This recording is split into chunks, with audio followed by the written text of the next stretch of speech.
साधु न छोड़े संतई कौटिक मिले असंत। चंदन विष व्यापत नहीं लपटे रहत भुजंग। साथियों नमस्कार, मैं आप सभी का स्वागत करता हूं अपने YouTube चैनल सुरेंद्र सिंह बोरा में। आज की जो बात मैं शुरू कर रहा हूं तो वो कुछ इसी तरह कर रहा हूं जिस तरीके से मैंने आपको दो लाइनें सुनाई, और दोनों ही जो लाइनें सुनाई वो जो है सम और विषम परिस्थितियों को देखते हुए, यानी कि सुख और दुख को देखते हुए इन लाइनों का प्रयोग मैंने कहा कि सुख और दुख में भी जो है कि किस तरीके से इंसान को रहना पड़ता है। तो आज बात हम कर लेते हैं मध्य प्रदेश वर्ग 3 प्राथमिक शिक्षक भर्ती को लेकर के, जो मध्य प्रदेश के हाई कोर्ट में, जबलपुर हाई कोर्ट में जो सुनवाई हुई उस सुनवाई को लेकर के। क्योंकि आज जो है कि 28/8/2023 को वहां पर याचिका लगी हुई थी, और वहां पर याचिका देखिए बीएड अभ्यर्थियों के ज्वाइनिंग लेटर छीनने का भरसक प्रयास किया जा रहा है उस याचिका के द्वारा। तो अब इस केस को आज भी मतलब पूरे देश में ये बन गया है BEd versus BTC, BEd versus BTC. तो यही बीएड वर्सेस बीटीसी केस कि आज भी जो है कि मध्य प्रदेश में सुनवाई थी। तो डीएड कैंडिडेट चाहते हैं कि जो बीएड अभ्यर्थी जिनकी ज्वाइनिंग हो गई है और जिनको ज्वाइनिंग लेटर मिल चुके हैं, तो उनकी ज्वाइनिंग को निरस्त कर करके उनको ज्वाइनिंग दी जाए डीएड वालों को। और उनके एडवोकेट ने भी शुरू यहीं से किया कि BEd versus BSTC Supreme Court के केस को लेकर के उन्होंने कहा जिस तरीके से मध्य प्रदेश में वर्ग 3 में बीएड वालों के ज्वाइनिंग लेटर बांटे जा रहे हैं, ज्वाइनिंग लेटर दिए जा रहे हैं, तो ये ज्वाइनिंग लेटर जो है कि अब देना बंद कर देना चाहिए। इन ज्वाइनिंग लेटरों में रोक लगा देनी चाहिए, क्योंकि 11 अगस्त को सुप्रीम कोर्ट ने ये कह दिया है कि बीएड जो है प्राथमिक के लिए एलिजिबल नहीं है, यानी कि क्लास 1 to 5th के लिए एलिजिबल नहीं है। तो उन्होंने कहा कि ये ज्वाइनिंग लेटर यहीं पर मतलब स्टॉप कर देनी चाहिए, रोक देनी चाहिए। तो साथियों जो 11 अगस्त को आपने देखा होगा कि कुल मिलाकर के जो डिसीजन आया वो बीएड के फेवर में नहीं आया। इसी बात को आधार बना करके उन्होंने यहाँ पर जो मध्य प्रदेश में बीएड वालों को ज्वाइनिंग लेटर दिए जा रहे हैं, तो डीएड वालों ने उसके अगेंस्ट केस कर रखा है, यानी कि याचिका डाली हुई है। तो तमाम जो है कि इसको लेकर के क्वेश्चन भी हुए, जजों ने बहुत सारे इनके सारे डॉक्यूमेंटेशन चीज़ों को देखा और बहुत तरीके के क्वेश्चन करे। तो अब यहाँ पर देखिए सबसे बड़ी बात बता देता हूँ, जो डीएड वालों के एडवोकेट हैं वो विज्ञान शाह जी हैं, और जो बीएड वालों के एडवोकेट हैं वो केसी घड़ियाल जी हैं। तो साथियों रिट पिटीशन भी मैंने आपको बता दिया है, WP 1376/8 2022 है।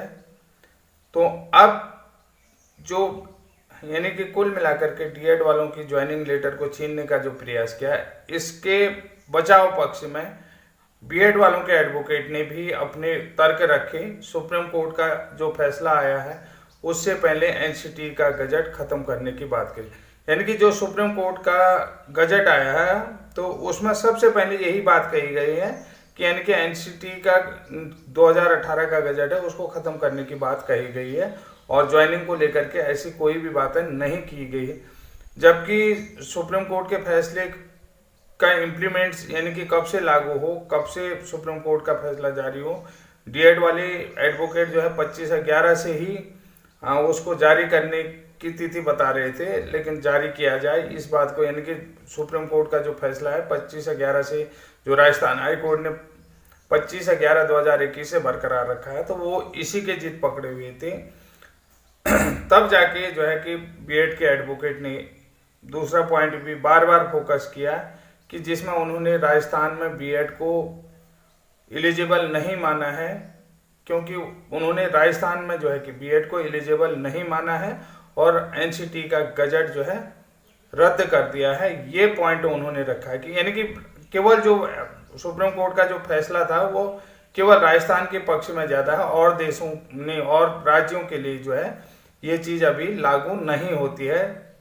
तो तब इससे संबंधित कई एक आईए जो है कि रिजेक्ट हुई हैं, बहुत सारे आईए को रिजेक्ट कर दिया है, और आगे जो है कि नेक्स्ट सुनवाई के लिए 14 दिन का टाइम यानी कि 14/9/2023 को होगा। सबसे बड़ी बात बता देता हूँ कि आज की जो सुनवाई में विशेषकर ब्रिज कोर्स की चर्चा तो रखी गई है, लेकिन अभी भी मैं बता देता हूँ ब्रिज कोर्स तब की बात रखी जा रही है कि जब एनसीटी का 2018 के गजट की बात रखी गई। मैं यहाँ पर मध्य प्रदेश के साथियों से वो कहना चाहूँगा कि अगर आपके एडवोकेट ब्रिज कोर्स की बात को रख रहे हैं तो ब्रिज कोर्स का जो नोटिफिकेशन है वो 2017 का है। फरवरी 2017 में इसके जो शीतकालीन सत्र होते हैं उन संसद के शीतकालीन सत्रों में इसकी चर्चा हुई थी।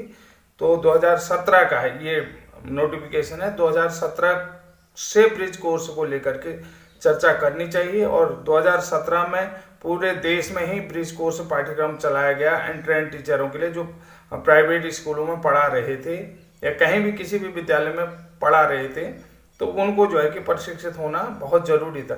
जैसा कि आपने देखा होगा कि 23/8/2010 के दिशा निर्देशों के बाद जो है कि ये चीज़ें ली गई हैं और NIOS 18 महीने के ODL प्रोग्राम को सभी जगह एलिजिबल कर लिया गया है। तो साथियों और अधिक जो बात कहूँ तो जो सुप्रीम कोर्ट का फैसला 11 अगस्त को आया उसके पॉइंट नंबर 37 में ही फोकस किया गया कि NCT का गजट रद्द हो गया है और राजस्थान हाई कोर्ट का जो फैसला है उसको बरकरार रखा जाएगा। तो राजस्थान को लेकर ही अधिकतर इसमें फोकस किया गया है। तो अगली डेट भी आपको मैंने बता दिया है और बहुत अच्छी तरीके से आप इस बात को समझ गए हों। तो आज की जानकारी अगर आपको अच्छी लगती है तो साथियों निश्चित रूप से चैनल को सब्सक्राइब जरूर करिएगा। और दूसरी बात मैंने एक चीज़ बता दिया है कि बिलासपुर हाईकोर्ट का जो डिसीजन दे रखा है कि विज्ञप्ति निकलने के बाद जो है कि विज्ञप्ति के शर्तों को परिवर्तित नहीं किया जाता है। ये जबलपुर हाईकोर्ट का डिसीजन है, यानी कि ये शनिवार को ही जबलपुर हाईकोर्ट ने जो है कि लखीराम अग्रवाल हॉस्पिटल के फेवर में ये चीज़ दिया है, क्योंकि वहाँ वार्ड बॉयों का विज्ञापन आया था। वार्ड बॉयों के जो भी हॉस्पिटल में वार्ड बॉय के लिए विज्ञापन आया था उस विज्ञापन के संदर्भ में ये फैसला सुनाया हुआ है, क्योंकि पहले जो है सिंगल बेंच ने अपना फैसला लिया। सिंगल बेंच की फैसले को डबल बेंच में चुनौती दी गई। डबल बेंच ने भी जो है कि उस फैसले को बरकरार रखा और उनके सारी चीज़ों का निस्तारण कर दिया गया। मैं पुनः एक चीज़ आपको बता रहा हूँ कि जैसा कि मैंने आपको बताया कि विज्ञापन या विज्ञप्ति निकलने के बाद विज्ञापन की शर्तों को चेंज नहीं किया जा सकता, वो भी तब जब किसी का परीक्षा एग्जाम भी कंडक्ट करा दिया गया हो और रिजल्ट भी घोषित हो गया हो। तो ऐसी स्थिति में जो है कि उन नियमों को बदला नहीं जा सकता। ये भी जो है कि मध्य प्रदेश से अलग हुए छत्तीसगढ़ का ही डिसीजन है। तो छत्तीसगढ़ का डिसीजन आप लोगों के लिए बहुत बड़ा काम करेगा। तो साथियों तब तक के लिए जय हिंद, जय उत्तराखंड।